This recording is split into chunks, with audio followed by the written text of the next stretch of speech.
Hey, peace world. Thanks for pressing play on another Pay Me No Mind sports and entertainment video. My name is Wood. Please consider subscribing to the channel. If you like the way that any of the information is being broken down or discussed, previewed, analyzed, whatever, do me a favor, hit the like button on your way out or share the content, so on and so forth. I'm going to jump right into it. This is another video that probably could be misconstrued as, making some people uncomfortable because it deals with race. But it is an honest discussion. It's not really trying to stir anything up. It's what I'm observing, and honestly, it's what I'm feeling. I made a video a couple months ago, and it took off one day. It went up to like 3,000 views. And I think I was talking about, well, maybe that's a different one. But anyway, I made a video about, are some of these players, with everything that we've started learning about one another in 2020, everybody's real thoughts, looking at the person next to you, wondering what thoughts they harbor about you and people that look like you, if they don't look like you.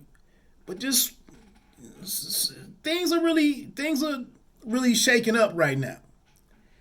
And I'm looking at this Kyrie Irving situation, and I watched the video, the press conference of the video, with him meeting with the media, returning to the team and whatnot. And I thought I saw a headline where he just bought George Floyd's family a house.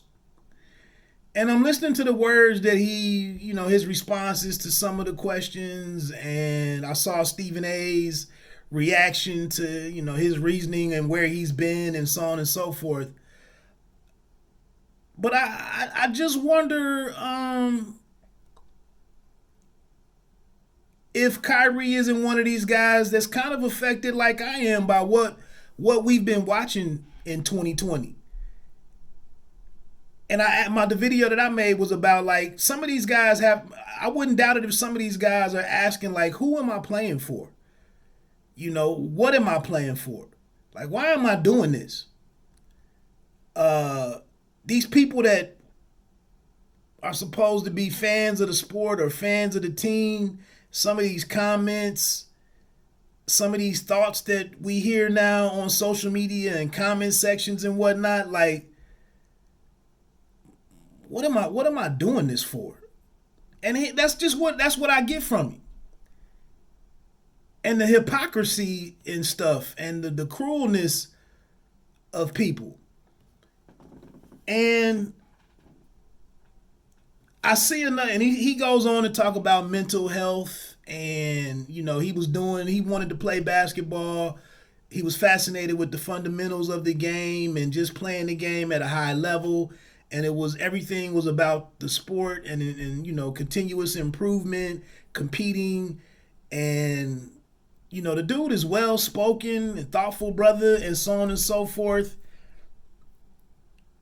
And he just mentioned, he's just cognizant of what's going on out in the world.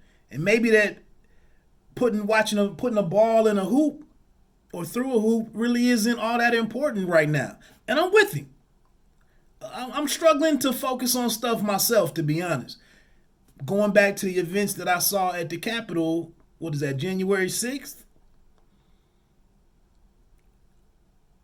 How are some of us reconciling that and moving on from what you saw?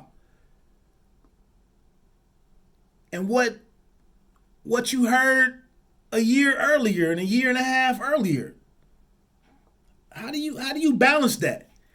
And it seems like some real Maslow's hierarchy stuff, about where do you belong? Self-actualization, are people really respecting you or appreciating you for who you are? Or is all of this some BS? And so I saw something that really drives this home and makes my point perfectly. I had to get this timestamp. So I was on this website, outkick.com, and it's straight up, a conservative viewpoint, I believe, on sports. I think that's in their kind of their mission statement or whatever is talks about free speech as you go to the website and whatnot. I go to a lot of different sources. You could be like, well, why do you keep going there or whatever. I like to bring in information from a lot of different sources. And so right there today, there's an article on there about Deshaun Watson and wanting to get out of the Houston Texans, wanting to leave there. And then the article I think is about how he went to social media or something to stop a protest from forming to come protect him or to keep him in Houston. And he's like, nah, don't do that. Don't risk, keep, be mindful of social distancing and all of that. And there's no need for you to come out, hit the streets on my behalf. It's not that important to keep me here and to try to mend all the fences here. Don't do that. So I go down to the comments section. Big mistake. And it's the readers of Outkick.com, the same group of guys I see on everything. And it's all of these nasty comments and it gets into Democrats and liberals in California and all this high-minded political babble. And then it's telling this young man he's a beta, he's a crybaby, he's a snowflake. Basically, you should be happy with the money that you got. Shut up and play. So on and so forth. I really think Deshaun Watson has a valid point if he wants to leave the Houston Texans. If you saw what Bill O'Neal did in trading away Hopkins at the beginning of the season, what he got back for him, and just in total incompetence as a head coach. And I have to side with Deshaun Watson from the simple fact that there was a report out there that J.J. freaking Watt, Mr. Donate and raise money, millions of dollars, and Mr. Positive and all of that type. J.J. Watt was ready to put hands on that man on the way out the door. That would lead me to believe that it was some real fakery going on in Houston to where this dude is just like, I want to be out of here. I need a new change of pace. Keep in mind, a couple of years ago, Deshaun Watson came there and donated some game checks to when the COVID situation and the concessions people or something. Well, he did something where he donated his money to some of the people in the facility. He can't be all that rotten of a dude. He can't be all that of a spoiled athlete. It doesn't carry water. So you can go to the article and see the nasty, racist stuff. I mean, if it's not racially insensitive or it's bullying, it's ignorant. It's ignorant as hell. And it's that stay in your place type stuff. How dare you speak up on anything? It's that type of rhetoric. Now, it's also a Mark Ingram article over there on Outkick.com. Write this timestamp down. Mark Ingram was released, and he handled it like a G. He said the Ravens were a first-class organization. He understands the business of it. He said, "Don't worry, the story's not over for me. I'll land on my feet. I'll go somewhere else and do my thing. My time here was excellent. They treated me with the utmost respect. It's one of the best organizations in the league. You can see how they ride with Lamar Jackson. But they cut him. He didn't even dress for the last playoff game. I don't think he is DNP or a healthy scratch or whatever they call it. And he said, even though J.K. Dobbins pushed him out of the starting lineup and whatnot, and put him in street clothes, J.K. Dobbins said he's still been texting him, mentoring him, and helping him out and encouraging him until they got put out. Said he was a stand-up dude. Here's this guy who could be this stereotypical athlete and tear stuff up and burn bridges on his way out the door, throw some people under the bus, cry about his playing time. He could have done a lot of stuff. But he sent this message to the fans and to the organization and was completely positive. I scrolled down to the comments section on that one this morning. No comments. No acknowledgement, no recognition as being a great teammate and a good man, nothing. Zero. I was getting ready to talk about that before I started recording this video.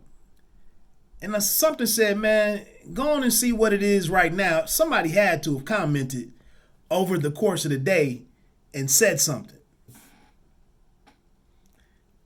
Still no comments.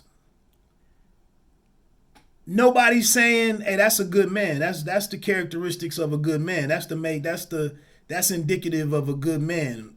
Nothing.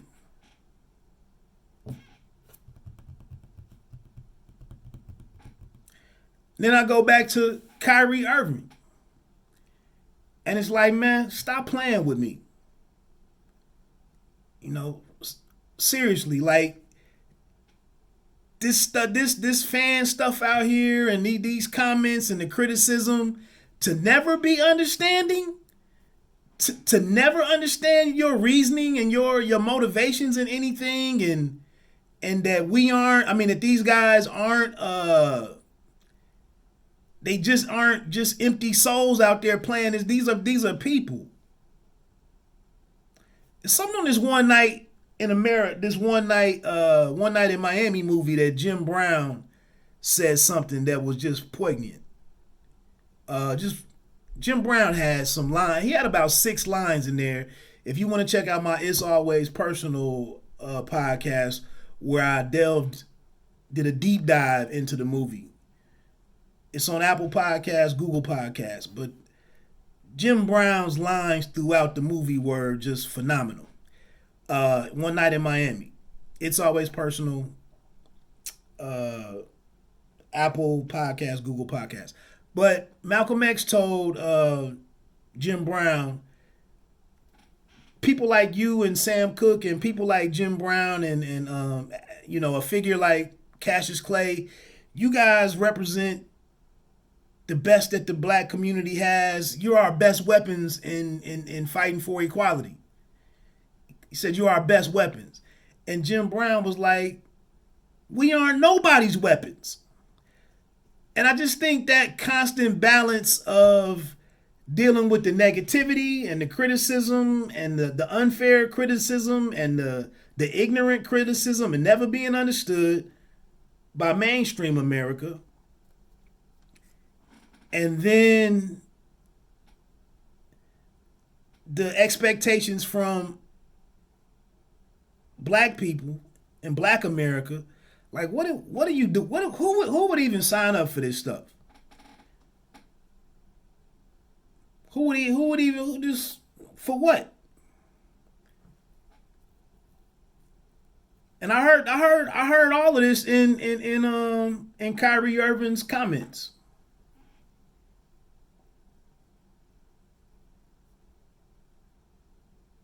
It's not hard to see. Shout out to Mark Ingram for being a man, for being a real man, a good brother, a solid person. And and being a professional and understanding the business. Way more of a professional than James Harden. And I hope Kyrie Irving. I hope it works out. I hope he figures it out and can find a reason to not let this stuff steal his joy and take away from his career, because it hasn't been good for him the last couple of years, and his exits, and his relationships with teammates. And I understand his disdain and issues with the media and whatnot, but like I said, man, it makes you wonder when you watching what people lash out against and rail against and spew stuff and whatnot. And when people are quiet, it's really something to sit back and watch right now and wonder about what. And check out that one night in Miami, man. The Cassius Clay's, some of his statements, Jim Brown. It's pretty deep stuff. Pay me no mind, sports and entertainment. My name is Wood. You don't have to be great to start, but you have to start to be great. One.